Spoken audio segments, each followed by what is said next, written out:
Socrates Garrett Live every Tuesday on WeBelieveDigital.com. Socrates talks politics, finances, and social issues that affect the Black community and so much more. Phenomenal guests and engaging conversation. Straight talk, no nonsense topics that are informative, educational, and inspiring. Socrates goes live with politicians, church leaders, business owners, and others. The time is now, talking to you about us. Socrates Garrett Live every Tuesday on WeBelieveDigital.com. Well, it's good to be back in the studio. It's been a long week. We're having tremendous weather in Jackson, Mississippi. It's raining most of the days, and it's 95, 96 degrees the other part of the day. And it was so hot I couldn't even get out and enjoy golf on Father's Day. So I just had to stay at home and enjoy all of the food and family. And so I guess it was a good thing that I had to stay there. But welcome again to the show. We're broadcasting live from our broadcast studio right here in Jackson, Mississippi. We've been seen in 139 countries. We're on Roku TV on our own channel. You can find us on We Believe Digital Podcast on Facebook, WeBelieveDigital.com on our own platform. Tonight, we have a special show because we have the opportunity to introduce to our viewers all over the world two of the most prominent individuals in Jackson, Mississippi, in the state of Mississippi, and known throughout this country. And it's about time that we come together and talk about issues that are facing our community locally, statewide, and national. So without any further ado, I want to welcome to the show Napoleon, the Cipher. How you been? How you been, Mr. Sock? I'm good, man. I'm excited. The beautiful studio here at We Believe. The energy is real in here. Finally got here. It's a life-changing moment, and I'm just excited. I'm excited to have my partner over here with me, Pastor Dwayne Pickett, and just excited about tonight's show and the future of We Believe, the future of this city, and the future of this friendship. Wonderful. And our other guest needs no introduction. Pastor Dwayne Pickett is known throughout this country, worldwide. He's been involved in the struggle all of his life. I know his family very, very well, and all of the contributions that they have made to try to make this a better place. I've been down to his ranch in Terry, Mississippi, and looked at all of the land and his dreams and hopes and aspirations of making a difference and making a real impact in young men's life. Mm-hmm. He gave me a T-shirt when I was down there that said Pickett Ministries, and when my pastor, Bishop Crudup, came down and saw I had a New Jerusalem T-shirt on, I had to turn my back for just a moment because he thought I had defected and gone on. Right, he did. Pastor Dwayne Pickett, it's so good to see you, and welcome to the studio. Man, I'm glad to be here and glad to be back in the studio. I've watched you birth this thing. I'm excited about it. Yeah. And I believe it's such a time as this, man. I believe in defining moments, and I believe we're in a defining moment with all that we're doing. And, man, you know how much we've struggled over the years. You know how much we've fought over the years. You know how much we've blood, sweat, and tears. But I think there's a new season. There's a new day.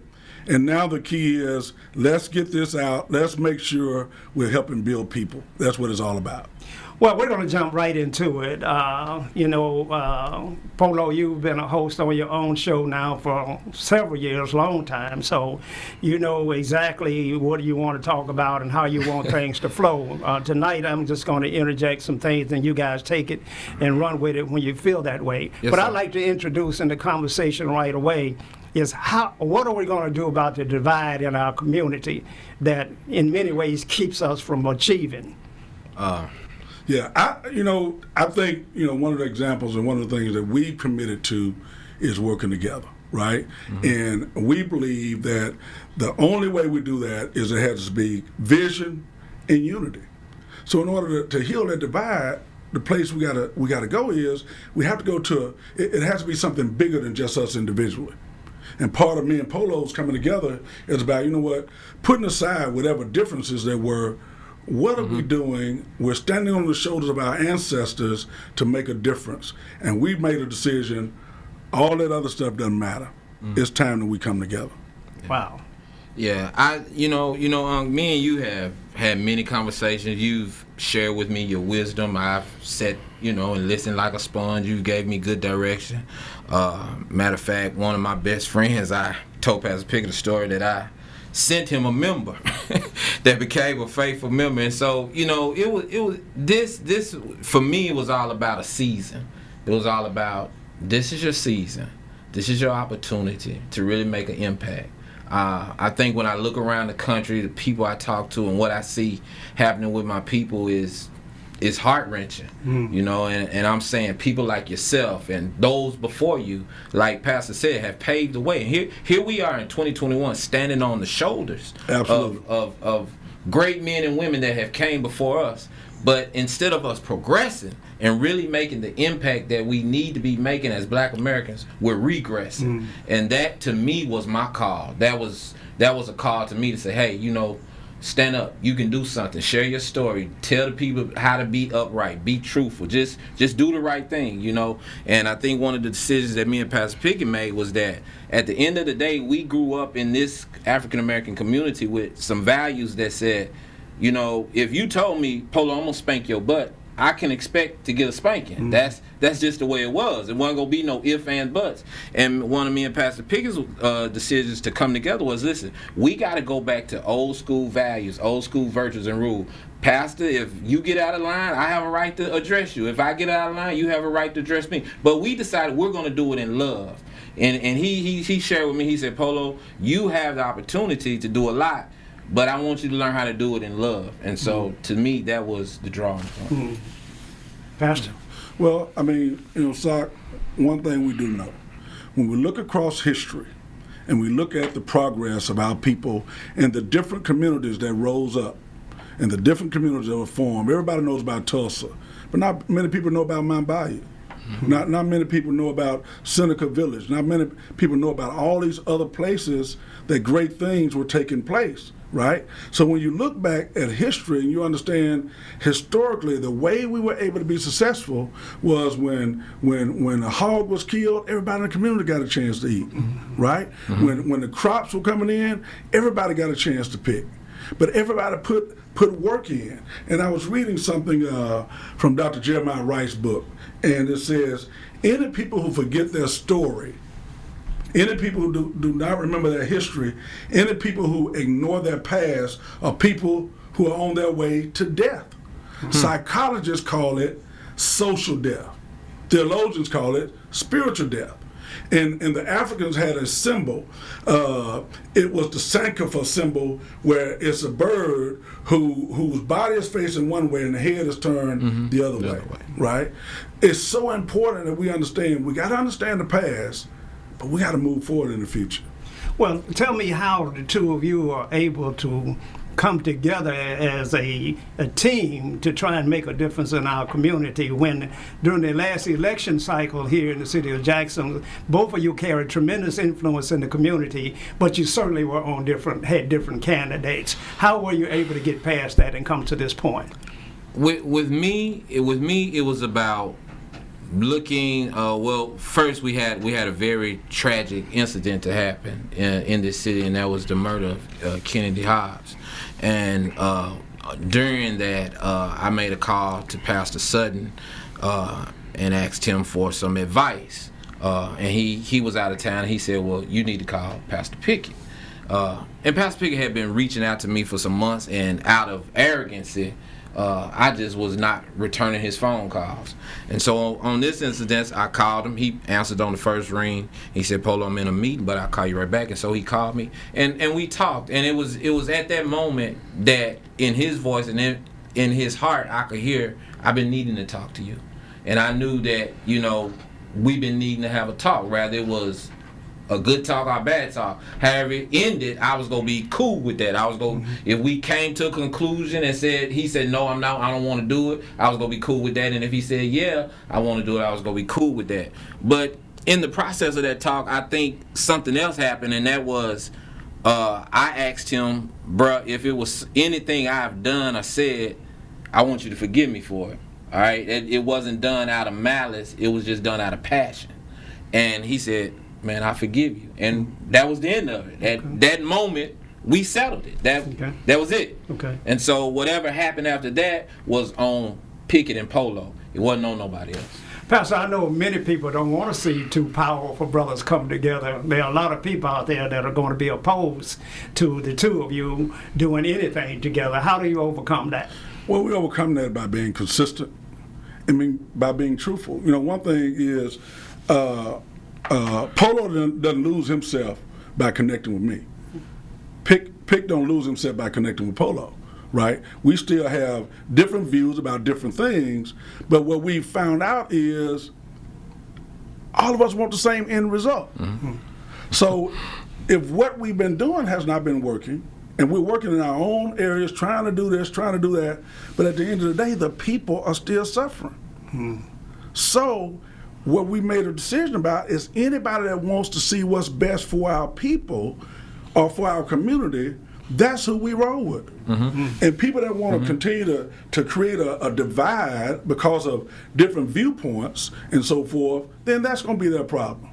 You know, we look at what's really important and go after the things that are important. Polo, you know, in the African American community, especially after an election, we have family members that don't speak to each other for years.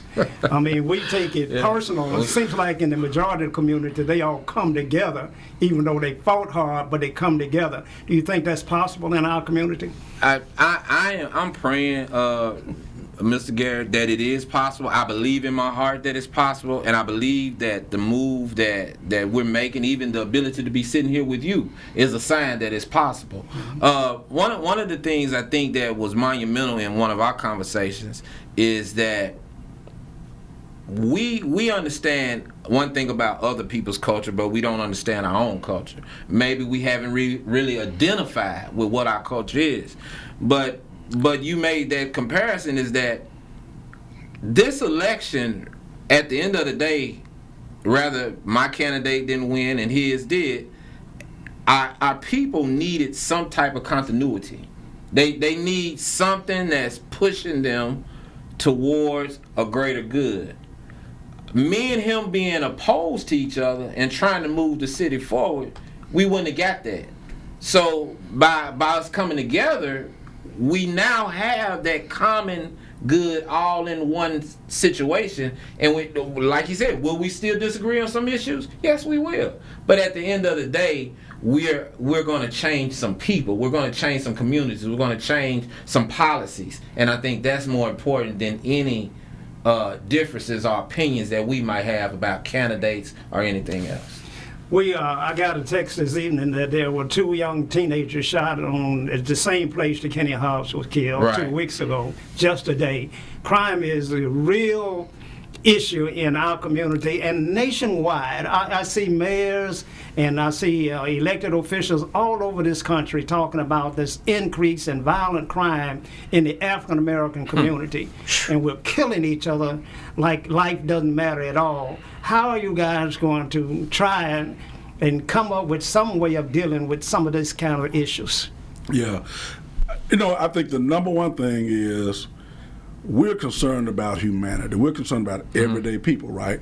And I believe it's important that the community understands that solving the problems within our community is not just a mayor issue. It's not just a city council issue. It's not just a police department issue.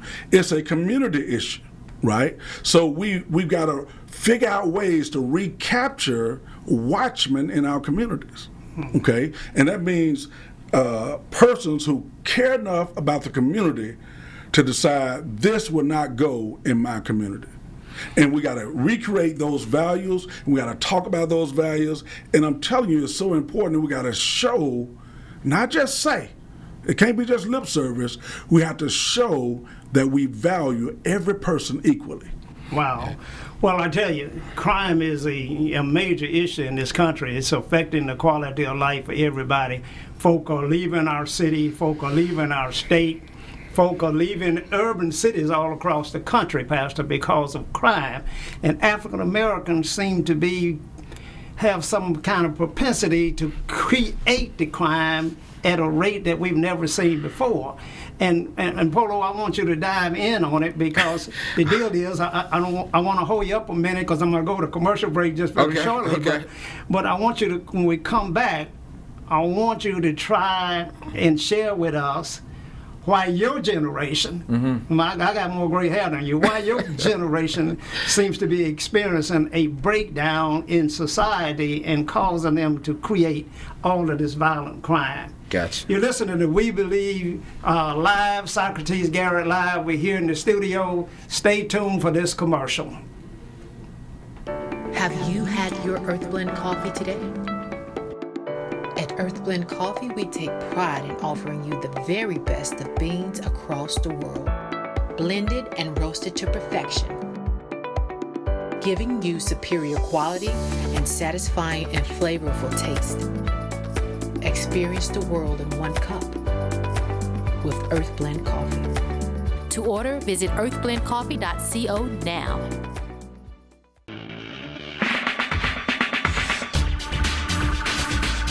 Welcome to the Adventurous Podcast. I'm your host, Deidre Perry, and these are my co-hosts. And weekly, we will be coming to you to bring you the latest information in the world of agriculture. We invite you to join us every Saturday from 10 to 10:30. Join us. Come on, take an adventure.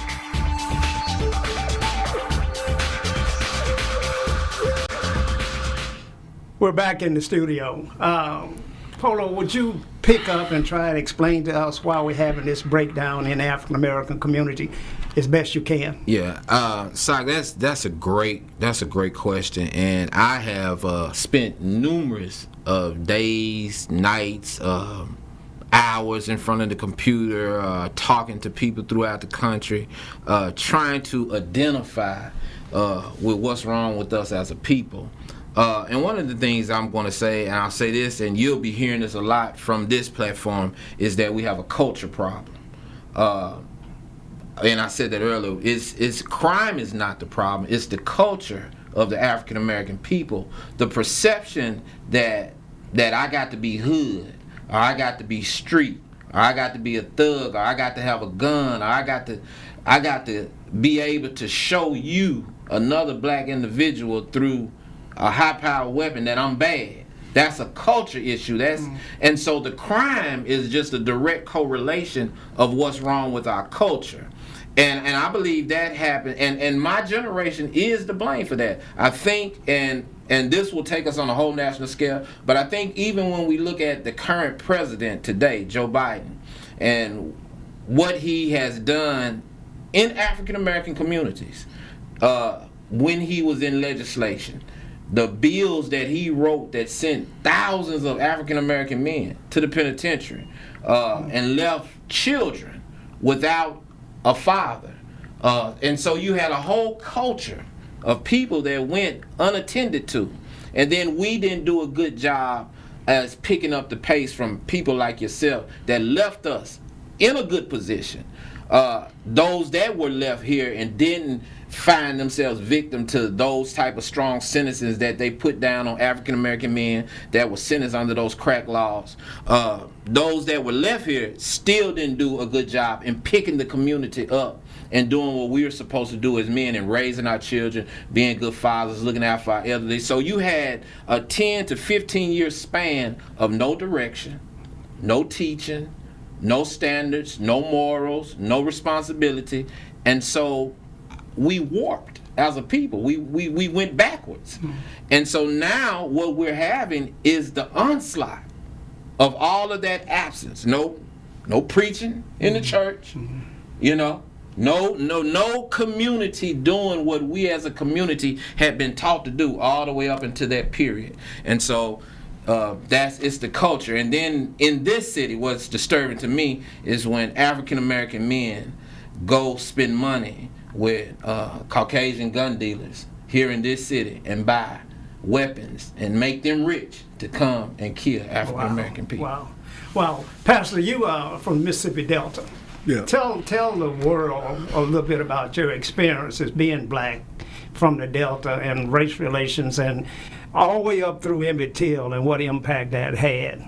Yeah, I mean, certainly the Delta, the racism I experienced in the Delta, even at my age, was well behind what people probably experienced in Jackson and other areas. So, there were still places in the 70s that we couldn't go, right? There were, when you rode down Highway 82 as a young boy on my way to elementary school, we were told not to even look over at the pillow academies and those types of things, right? I remember growing up and teenagers that were a little older than me that had gotten shot at a place that they used to clean up, right there at the corner of 82 and where Mississippi Valley is, and they let them bleed out. They didn't call the police till that next morning, right? So, my experience race-wise growing up in the Delta was horrible. But this is what was the difference. There were coaches, little league coaches, there were fathers, there were other men, there were people in that community that cared about one another. And in our community, this is not the first generation with single-parent homes, but it was a different type of single-parent homes. So it was that if that boy didn't have a father, my father was like a father to him, his uncle. And so when you lose all of that, and really it boils down to leadership, and you lose all of that, and then I think one of the big things that I think happened too is those of us that were beginning to attain some type of affluence, instead of staying connected, we just wanted to get out and assimilate and live like the people we had seen live.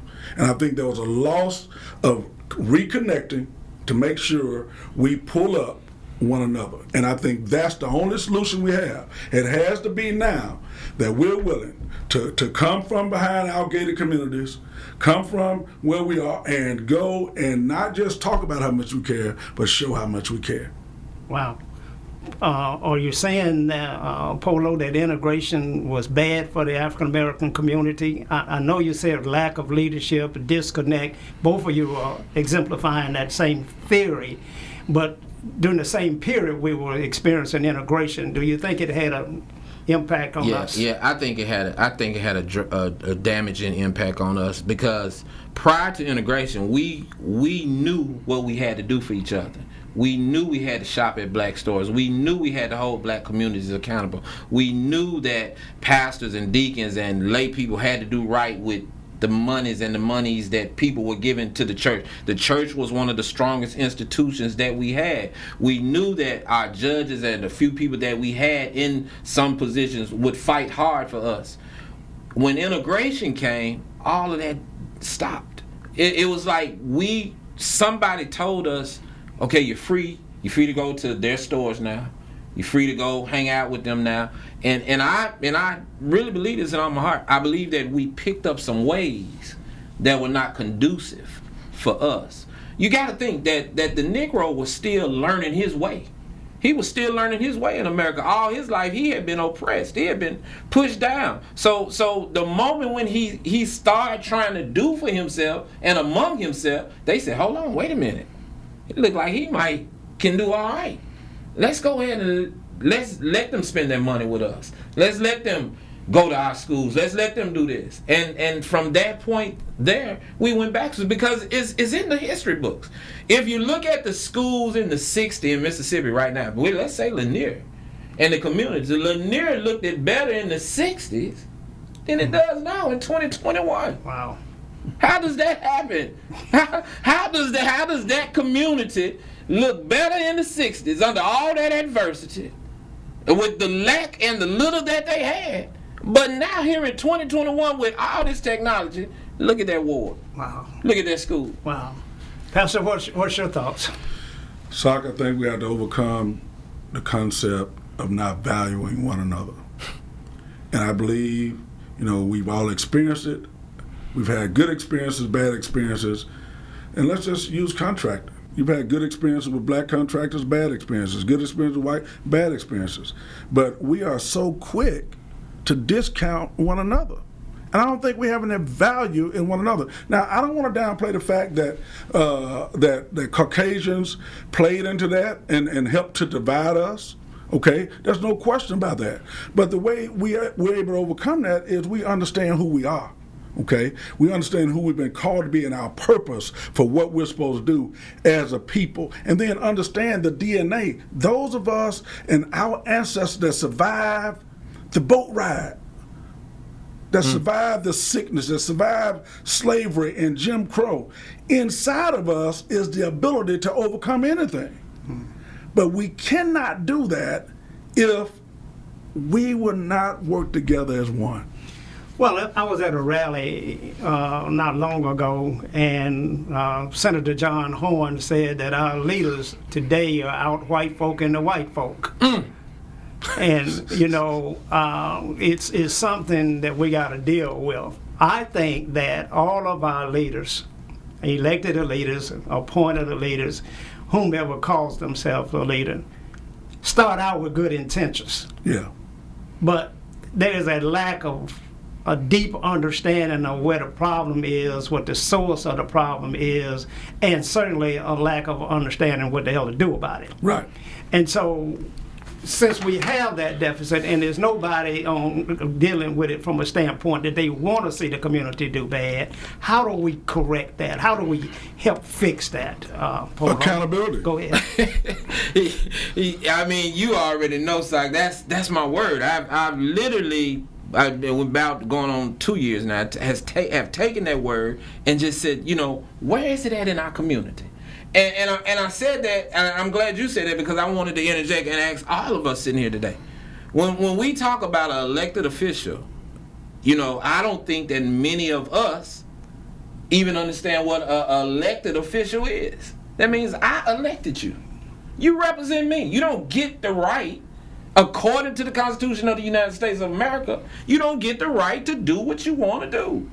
And I think that our communities, our schools are not teaching us as young African American children how to move from high school students into adulthood using the Constitution as a tool and a guide for a better way of life.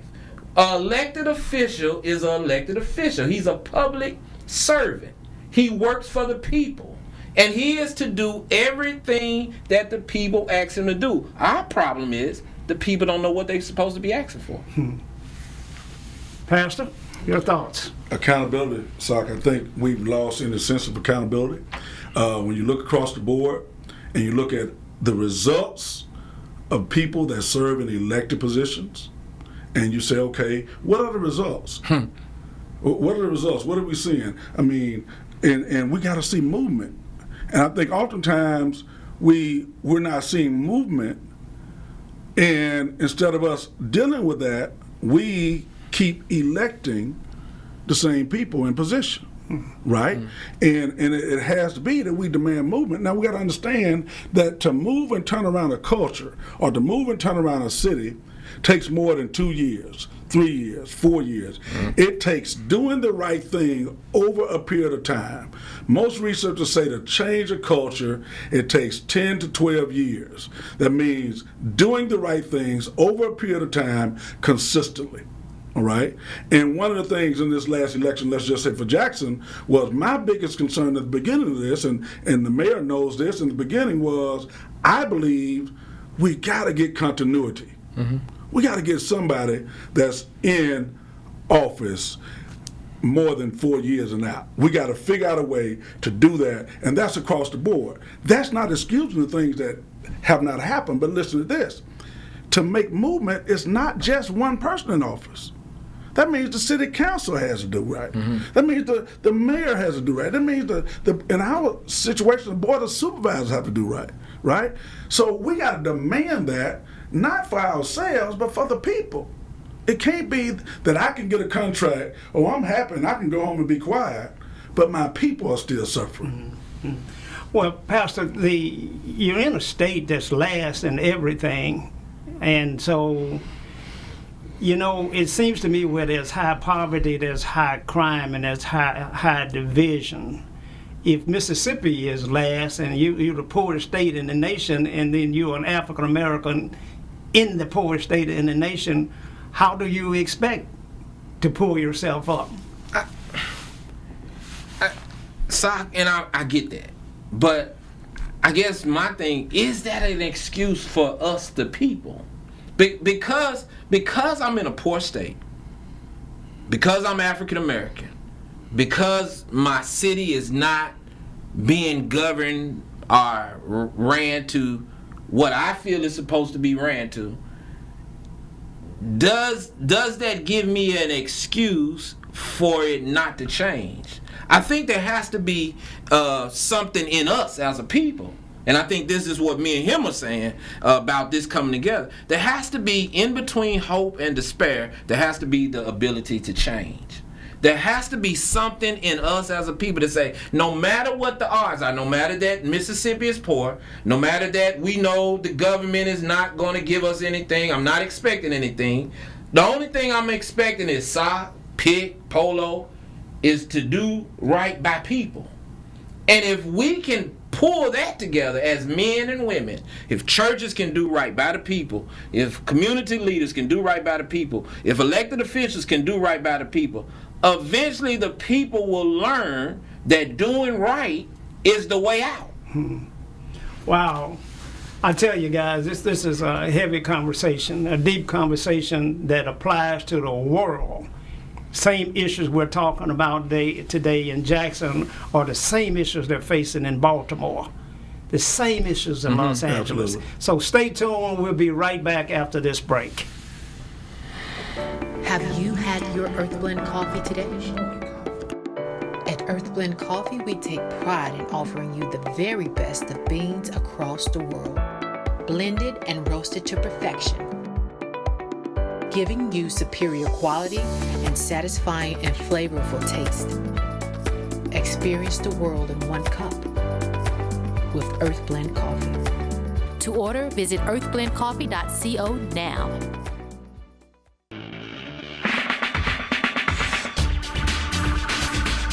Welcome to the Adventurous Podcast. I'm your host, Deidre Perry, and these are my co-hosts. And weekly, we will be coming to you to bring you the latest information in the world of agriculture. We invite you to join us every Saturday from 10 to 10:30. Join us. Come on, take an adventure.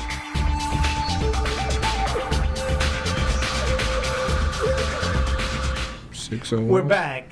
Polo, I can't really let you and Pastor go on that subject I know you guys want to move on. But I really got to deal with the deficits that we face in Mississippi. Okay. I mean, the First Lady is here tomorrow. Mm-hmm. Mississippi is close to third world as you're going to get, in my opinion. We are so poor. And we just ended the unemployment benefits for Mississippians last week. The governor said he didn't want the money. We did not accept the Medicaid expansion bill that would have helped a lot of our citizens in our state. We don't get much in contracts participation, less than 1% in the African American community. It seems to me, and even in the city, in the county, the airport authority, and the school system that are black controlled, we don't get much economic largesse out of that arena as well. It seems to me, guys, that there is a knee on our neck that we gotta acknowledge that is there, in my opinion, if you're gonna be able to do something about it. Am I misreading this situation we're in, Polo? No, sir, you're not. And Sock, there is a knee on our neck. And the knee is not just from white Republicans that are taking a lot of earmarks and doing a lot of pork barrel spending up in the legislation.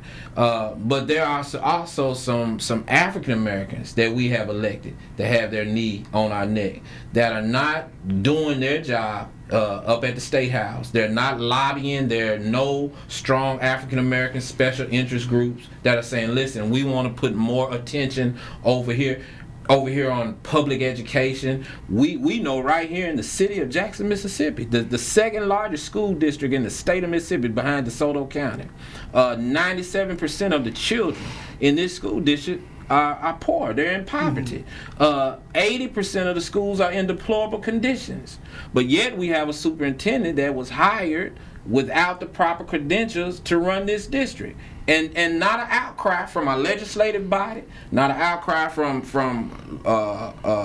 county or local officials about the person that we have over the most important tool to turning this community around, which is public education. When you have good schools, that's the drawing point for your tax base. So yes, there is a knee on our neck from white conservative Republicans that are messing over the money, not representing small districts and cities like Jackson, Mississippi, that they consider because of the large predominantly black population. But also there are black legislators that are not doing their job. And so once again, it points back to the apathy of us as a people.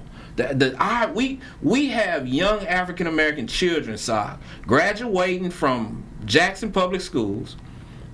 They turn 18 and their parents take them down there to register to vote for selective service, but they never vote. Never vote. That's a problem. That's a problem. But their counterparts, that 18-year-old white child living in Madison County, their family use voting day as a whole family event. Go to Cracker and Barrel on voting day. It's a whole family event. Right. And so once again, we have a culture problem. And the culture of African American people for the last 20 years is this: I'm free. That's what they think. I'm free to do what I want to do. And too much freedom is destruction. Pastor, it appears that freedom is not serving us well. Listening to that polo here. But I want you to chime in on why your governor would send back the unemployment benefit checks of Mississippians back to Washington, D.C. Let the world out there know we're in 149 countries, Pastor. We all over the world on Roku TV and our own platforms. Why would we do that, Pastor? Well, to me, it doesn't make any sense, right? It doesn't make sense. We're the poorest state. Our people need help. Here's the challenge, though, and you might not want this answer. You can't get our people to go back to work. And that's not just the black people. White people can't get people to go back to work. Nobody wants to go back to work. People, I just read an article, people are quitting jobs at an alarming rate. I'm talking about even in white-collar jobs, right? Because we got to understand this whole idea, a man that don't work don't eat, right? So why would we turn it down? Why would we turn down Medicaid, the expansion? Here it is, people literally don't have quality health care. That's in my mind a devaluing of people. You don't value the people that it impacts the most. Right? I think for me, hate is too strong of a word to say that because, I respect leadership, whether they're white or black. That's the type of person I am. However, it's a lack of valuing the lives of people that need the most help. Okay? Wow. So we gotta hit this on a number of different levels. I think we gotta hit this on a number of different levels. And I want to say something about what you asked before is, okay, first of all, we didn't get here overnight. This is not a problem that was created, and people that are leaving the city now, crime began to happen as people began to leave the city 30 years ago. And as white flight happened, and it began to increase. Now we're seeing it magnified because not only do we have white flight, we got black flight, right? So now, not only that, you got black businesses. So now we've abandoned. And I think we got to come back in and reclaim what's ours. Now, how do you do that? Well, you cannot change a culture without education. We have to make education a priority in our community. Okay? Now, our children right now, Sock and Polo, our children are going to be at least 2 years behind. Because of COVID. Okay? You got COVID, and you got to understand when a child comes into school for the first few weeks, they are reviewing what they learned before. Okay, so now you've missed all of that on top of the social ills. So now what we got to do is say, okay, we got to make that a priority. It does not take 10 months to educate a child through a grade. If we put our collective geniuses together, our heads together, and the best practices, soccer and polo, we can take young African-American boys and girls and we can get them to grade level in 5 or 6 months. The system of, I'm an educator, that was my profession. The system of education was based on an agrarian society, agriculture. So it wasn't that it took 9 months. Is that it was based on stopping, okay, people got to go do their farms and so forth and all that stuff, right? So we got to do that. I think every organization, every church, every person that's concerned says, okay, now how can we do this on a collective level? We know these children are behind. What can we provide for them and partner with their parents to help them? Here's one of the saddest things that are said. One of the things I think is we need to understand, even a mother that's on crack cocaine or a father that's locked up in a jail, you know what he wants or she wants? The very best for their child. But they don't have the ability to do it.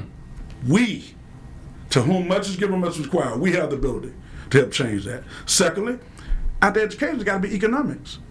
How do we make sure we have black contractors, black professionals, black workers participating in the economics of this city? Because when a contractor comes from out of this city or doesn't look like you and I, guess what? His money going back out with him. Going back with him. So they come in, they make the money, and you know the excuses they made, we don't have abundant capacity. But we started 400 years behind. We got to make allowances for that. We got to turn around and say, okay, let's do like Maynard Jackson did in Atlanta many years ago. Let's make some decisions about how we're going to do this and come together to make that happen. I could go on and on. I've been thinking about this for 25 years. 25 years. Okay. We got to reclaim some stuff. We're not making excuses. I'm not blaming white people. I'm saying now, as a people, everybody that cares, let's take collective responsibility. Well, Polo, I hear that, Pastor, but Polo, just recently, the Senator Cindy Hyde-Smith refused to attend the dinner by Kamala Harris. How do you rationalize that in today? Once again, it's a sign of what we're dealing with. And let me say this out. Cindy would only do that if she thought she could get away with it. See, people don't, especially people like that, they don't do stuff that they know they're not gonna get away with. If she really thought it was gonna be an outcry from black elected officials, the black caucus, black media, black athletes all over the world, then guess what? She wouldn't have did it. She wouldn't have. She wouldn't have did it. But because she know, as what Pastor said, we're so divided on so many different issues that we don't see the real fire that's in the forest. You know, we looking at the smoke around down the street, but we about to get burned out right here. You know, and so Cindy Hyde-Smith, if she thought she was gonna be backlash by just the black community alone, could have caused enough pressure, and we do for everything else, right? So why didn't we take that up? Why we didn't take up the fact that she disrespected this African American vice president who done had to go through any and everything to be what she is, in which I still have some reserves about her and some of the issues with the anti-Asian hate crime bill, but still, Cindy Hyde-Smith owed it to, because everybody else went except for her and I think 2 more people, but she went out of some remarks that she made prior to the dinner, and nobody in this state or in this country have held her accountable for that. Not heard a word on local media. Not heard a word about Pastor, I believe the Mississippi senators voted against the Juneteenth holiday. Well, I looked at that. I didn't see of that 14 that voted against it. I thought all of our senators voted for it. Oh, I don't know. We need to check the facts on that. I think it was 14. I know I didn't see Roger Wicker on there. I didn't see Cindy Hyde-Smith on there being against it, but now I might have missed it. Now I normally watch that kind of stuff, but hey, I don't know. But I think this is important, and what Apollo just said is so critically important. So how do we get that influence? Sit down in the room and reason together. Let's decide what we gonna say. In other words, they can't come appease me for me because I'm all about us. Right? And until we get that back, see, people don't understand the backroom fights that Martin Luther King and Ralph Abernathy and that whole group would have and things that would take place. But when they came out of that room, they were on one accord. And until we get that back, until we make a decision, you know what? You better gift it for that. I'm going with you. You know what? Well, Pastor, we had visionary leaders then. You mentioned Martin Luther King. I don't see a Martin Luther King. I don't see any individual with the influence in the African American community that they enjoy. Yeah. Well, you got to remember now, Martin Luther King didn't jump out with enjoying a lot of influence. You got to remember, black pastors kicked against Martin Luther King. He was going too fast. It was too much. And then when he turned around to oppose the Vietnam War, he got a lot of backlash from African Americans. And see, when you really read down and dig down into the story and really understand what really took place, just like in any great movement, there are less than 1% of the people that really get out front, right? So a lot of other people get to ride on the bandwagon, but they oppose Martin Luther King. That's why you got the Progressive Baptist Church that broke out from the National Baptist Church, I think it was. Because the leadership at that time didn't want to, that's too much, that's going too fast.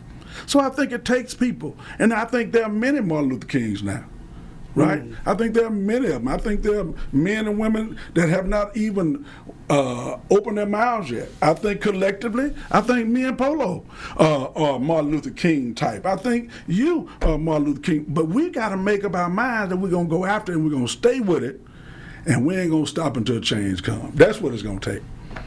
Well, Pastor, we're going to come back to that in just a second. I don't know if I'm ready to say it. It doesn't matter to me now.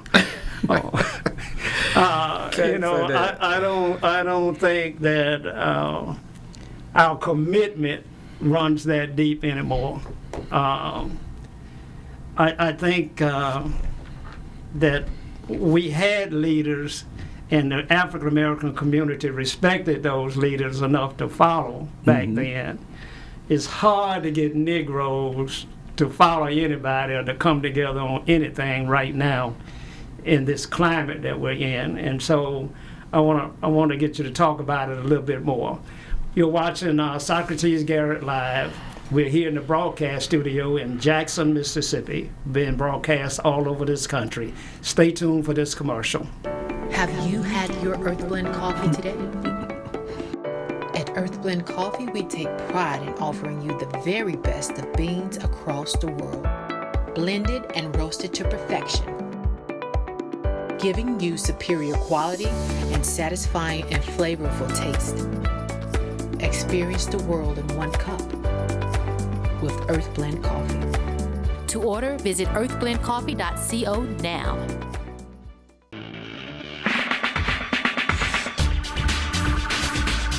Welcome to the Adventurous Podcast. I'm your host, Deidre Perry, and these are my co-hosts. And weekly, we will be coming to you to bring you the latest information in the world of agriculture. We invite you to join us every Saturday from 10 to 10:30. Join us. Come on, take an adventure.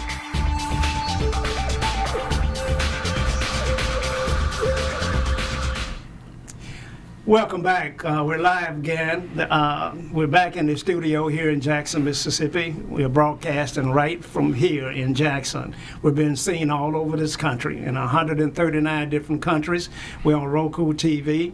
We're on WeBelieveDigital.com, We Believe Digital Podcast on Facebook. And so you can catch us anywhere in the world.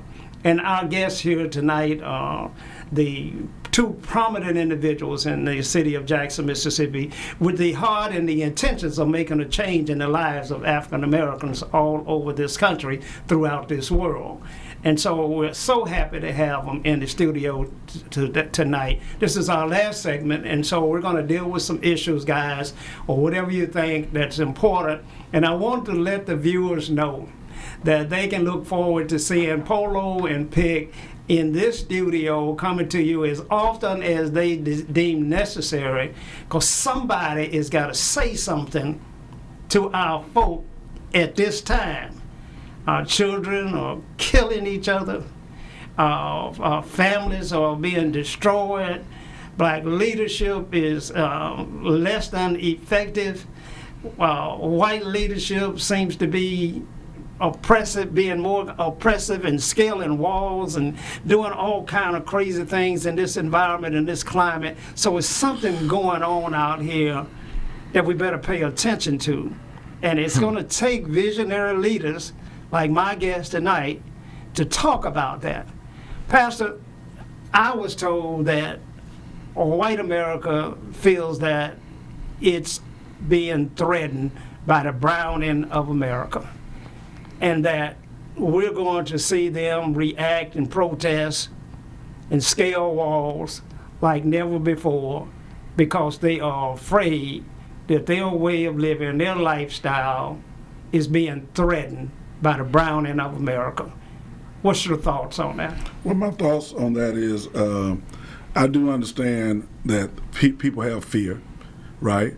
And they have fear based on what they see and what they think is happening. And it's almost a loss of power, a loss of that they are on top, right? So as they see us progressing and trying to progress, they see it as a threat to them, as if there's not enough for all of us, right? So if you've always been the king of the playground, if you've always been able to call the shots and you always got the favor, when somebody else comes along and is trying to make their way, that threatens your way of life.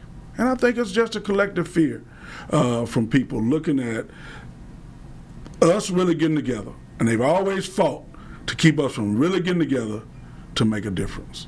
Well, if you and Polo can come together, it sends a signal that it is possible. Polo, Trump's era and the scaling of the walls in D.C. showed America something that it had never seen, or we were in denial that undercurrent was there. Is white America afraid of the browning of America today? No, and you know what? I'm glad you asked that. I have a whole different perspective about that. Now, I am very reserved about what I talk about when it comes to race baiting and things like that, because I believe we do have some white and black issues that affect us.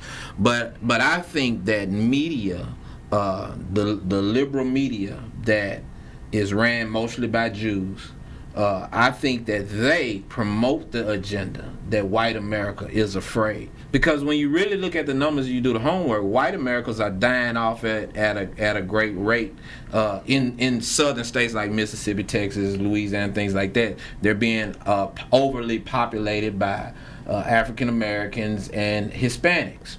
So I'm mindful that the local media will present something to the public to make it look as if white America is afraid of African Americans. At this point, when you look at across the scope, white America has nothing to be afraid of black America about, because black America ain't doing nothing. black America ain't making no strides. Now they might be afraid of Hispanics, because Hispanics are coming in, working hard, living in the houses together, putting their money together, pooling their money together, building communities. They might be afraid of Asians, but they have, and they know. This is the other psychic part about it.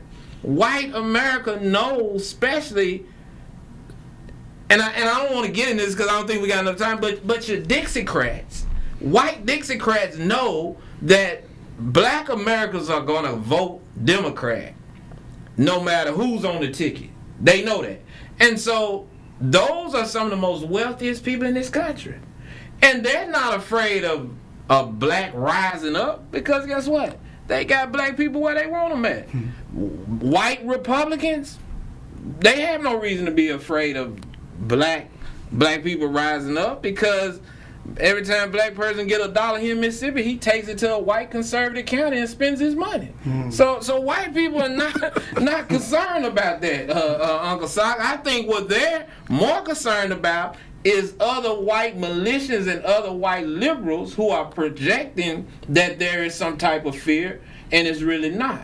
See, that's the most dangerous undercurrent, and that's what you saw, the scaling of the wall. Those were really not Trump supporters. Those were some of the same people that support George Soros and other folks, and use media and use undercurrents like that to perpetuate to society that this is what's really going on when it's really not what's going on. And this is why what he said and what you said is so important to this American people. We don't have real leaders that will sit down and rightfully divide truth to us. We don't have any platforms, thank God for this one now, but we don't have anybody out here.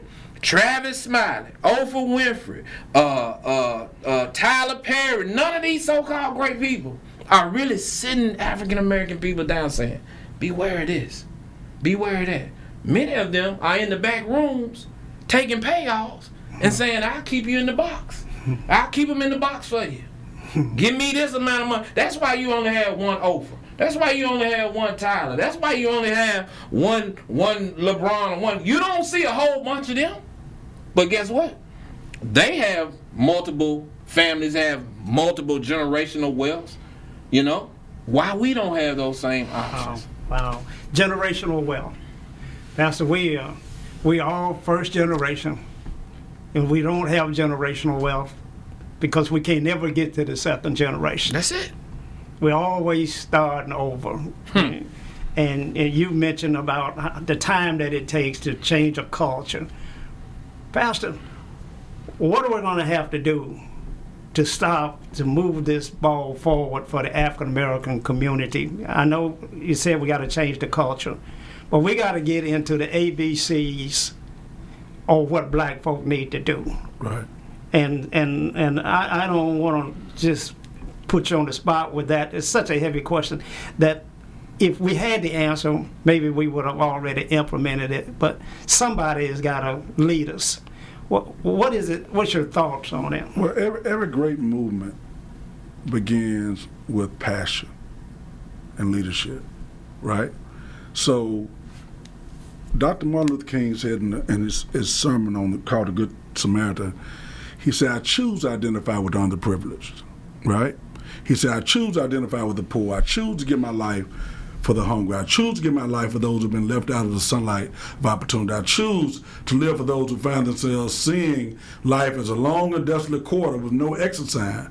He said, this is the way I'm going. If it means suffering a little bit, I'm going that way. If it means sacrificing, I'm going that way. If it means dying for them, I'm going that way. Because I heard a voice saying, do something for others. I think those of us that have certain skill sets, those of us who've been given opportunities, we got to make a decision, and we hear that voice and say, first of all, let me begin with my passion to want to make a difference, right? Secondly, now I pull out what are the best practices of how to do that. Well, the best practices is we got to implement things inside of a community that says we have a collective set of values. See, people got gangs and all that stuff all mixed up. There were some actual values that were created all the way around that certain things just didn't happen.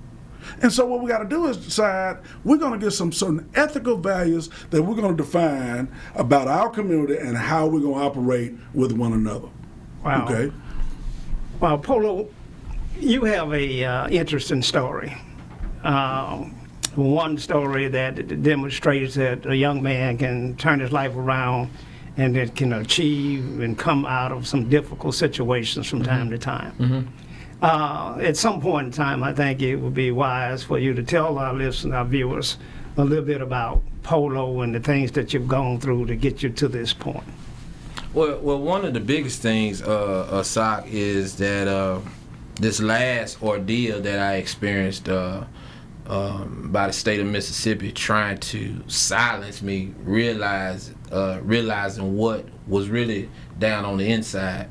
it wasn't until the state of Mississippi charged me with Mississippi Code 974517, which we have been able to get off the books now in the state of Mississippi, where they were saying that the words that I was saying were detrimental. They weren't literally trying to take my right to speech. And it was at that moment that I realized, hey, you own to something. You know, if a man's words are so powerful that the state is willing to break the law, really willing to disobey the United States Constitution, the First Amendment, and had I not known this, had I not been knowledgeable enough about the Constitution, I would have been still sitting in a prison cell, saying that, oh, you know, this all right, I'm 100, I'm thug, I kept it solid. But because God and because family had raised me in the right manner to study, to show thyself approved, I dug into those law books, and I knew that my constitutional right had been violated. The Mississippi Supreme Court realized it had been violated, and they threw out a conviction that should have never, according to the Mississippi Supreme Court, should have never been on the books. Now, that's a problem, because and I went back and I researched how this law got passed, and I looked at who allowed it to pass. And that's a story that's going to be told. We had black legislators that voted on 974517, posting a message through electronic media for the purpose of causing injury. If I'm telling the truth about you, how is it injury? And what is the intent of an injury? Words cannot be injured. They cannot be an injury. The intent of my words cannot be injured. But somebody saw that this platform and all this energy and passion had the ability to change people's lives, and they sought to silence that. Wow. You, Pastor, you have a passion for young men, and a lot of young men that you are working with today have troubled backgrounds. And so I know I've been down to your ranch. Tell us a little bit about your vision of what you plan to do with 300-acre ranch down in Terry, Mississippi. Black folk don't own land anymore, Pastor. And so, you know, it's a rarity that we run into that. But quickly share with us about what's your vision for young men. Sock, I want to create an environment where young men can come to, instead of going to lockup, instead of going to juvenile detention centers. I want to create an environment that has really three phases: a proactive phase, that they're being worked with inside of a controlled environment to help them become who they're supposed to become, to get some basic things down into their hearts, right? Secondly, a reactive side. Kids make mistakes the same way I make mistakes. Men and women make mistakes the same way I made mistakes. But the difference was I had a fallback. I had a father and a mother that stood in the gap for me. Right? We got to understand what we're seeing is young people that might have gotten a speeding ticket when they was 15 or 16, who now they're 18, you're ready to go to the prom, and they see a roadblock. They never paid their tickets, their licenses are suspended. Instead of them going through the road, they turn around and run from the police. They getting chased, they do something, hit somebody, maybe kill somebody or hurt somebody. Their whole life just got changed. Guess why? Because they got a speeding ticket. Wow. When they was 15 to 16 years old. We got to create a place where kids and young and people and families can fall back to say, it ain't over. We've done it in my church for 25 years. We've done it in our family for years to make sure we create a way. And that doesn't mean we do that without them being responsible and accountable. This ain't no free ride. If you come here, this is what we're going to do. That's right. But we're going to have some tough love. Tough love. My daddy told me, your real friend's going to tell you the truth. Wow. Ladies and gentlemen, it's been a great show. We are glad to have such a renowned guest in the studio. We'll be back next week, same time. Good night. Socrates Garrett Live every Tuesday at 6:30 p.m. on WeBelieveDigital.com. Socrates talks politics, finances, and social issues that affect the Black community and so much more. phenomenal guests, and engaging conversation. Straight talk, no nonsense topics that are informative, educational, and inspiring. Socrates goes live with politicians, church leaders, business owners, and others. The time is now, talking to you about us. Socrates Garrett Live every Tuesday at 6:30 p.m. on WeBelieveDigital.com. Have you had your Earth Blend coffee today? At Earth Blend Coffee, we take pride in offering you the very best of beans across the world, blended and roasted to perfection, giving you superior quality and satisfying and flavorful taste. Experience the world in one cup with Earth Blend Coffee. To order, visit earthblendcoffee.co now.